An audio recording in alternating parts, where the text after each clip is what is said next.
Hi, praise the lord. దేవునికి స్తోత్రం కలుగును గాక. హల్లెలూయా. ఆదికాండం 2వ అధ్యాయం 6 వచనములు పూర్తయిన సందర్భంగా దేవాది దేవుణ్ణి కీర్తనతో స్తుతించుకుందా. ప్రియమైన దేవుని బిడ్డ, కీర్తనతో నీవు స్తుతించినప్పుడు నీ హృదయమునకు ఆనందము, నీ మనసుకు సంతోషము, నీ శరీరమునకు ఆశీర్వాదం. మన పితరులైన పెద్దలు వారి నడిపింపును బట్టి దేవాది దేవుడు వారి నోటికి అందించిన కీర్తనను మన తదుపరి తరములైన నా కొరకు, వింటున్న నీ కొరకు తప్పక ఈ కీర్తన దేవుడు అందించాడు కనుక ఇది దేవుని చేత అందించబడి కీర్తన కనుక ఇది మనకి సంతోషము. అలాగే నువ్వు కీర్తించడం ద్వారా ఈ వాక్యం వింటూ మనకి దేవుడు చేవ్రాత చేత వ్రాసి నోటితో పలికిచ్చిన ఆ యొక్క గ్రంథ వాక్యములు మనం చదువుతున్నప్పుడు, ధ్యానించినప్పుడు ఈ ప్రక్రియ ద్వారా తప్పక దేవుడు ఆనందించుతాడు. ఆమేన్. అదేదనగా, మన ప్రభువే మహాదేవుండు, ఘన మహాత్మ్యము గల రాజు. మన ప్రభువే మహాదేవుండు,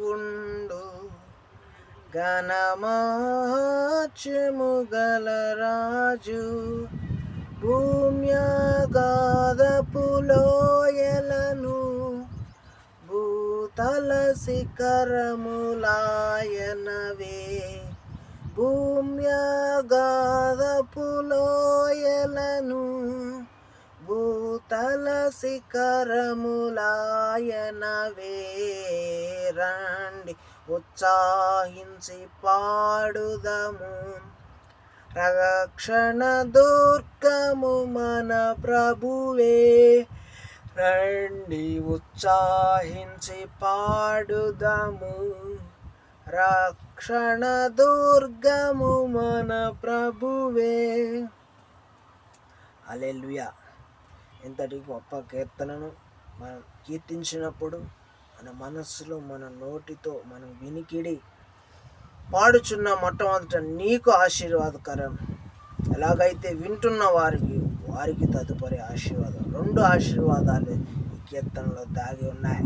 ఇటువంటి ఘనమైన కీర్తన దేవాది దేవుని స్తుతించడానికి ఇచ్చిన భాగ్యాన్ని బట్టి దేవాది దేవునికి స్తుతి, ఘనత, మహిమ, ప్రభావములు కలుగునుగాక. నిత్యము మన నోట, మన హృదయములను కీర్తనలతో ఆయన స్తుతించుదుము గాక. నిత్య ఆనందము మన తలలపై ఉండునుగాక. ప్రియమైన దేవుని బిడ్డ,